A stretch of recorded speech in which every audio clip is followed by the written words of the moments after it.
In the late 19th century, a series of gruesome murders shook the streets of London.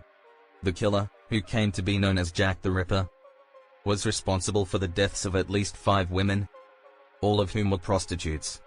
Despite the best efforts of the police, the killer was never caught, and the case remains one of the most notorious unsolved mysteries in history.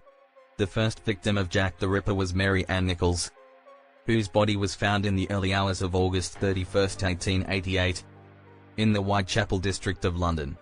She had been strangled and her throat had been cut. Over the next few weeks, 4 more women would be killed in a similar fashion, with the killer mutilating their bodies in a disturbing and gruesome manner. The police were initially baffled by the killings, and despite the best efforts of the investigators, the killer remained at large.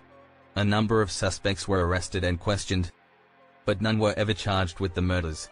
Some theories suggested that the killer was a member of the royal family or a wealthy individual who was able to avoid detection, while others speculated that the killer was a doctor or a butcher due to the precision of the mutilations. One of the most famous letters believed to have been written by the killer was sent to a London newspaper and signed Jack the Ripper. The letter contained details of the murders that had not been made public, leading some to believe that it was written by the killer himself.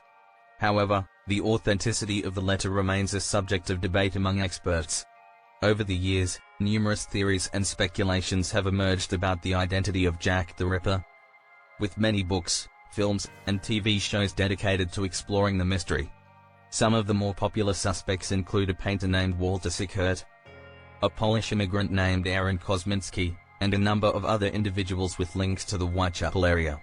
Despite the passage of time, the identity of Jack the Ripper remains a mystery, and the case continues to fascinate and intrigue people around the world. The murders were not only brutal and gruesome, but they also highlighted the social and economic problems of the time, particularly the plight of the impoverished and vulnerable women who worked as prostitutes in London's East End. The legacy of Jack the Ripper lives on, not only as a gruesome tale of murder and mystery but also as a reminder of the darker aspects of London's history.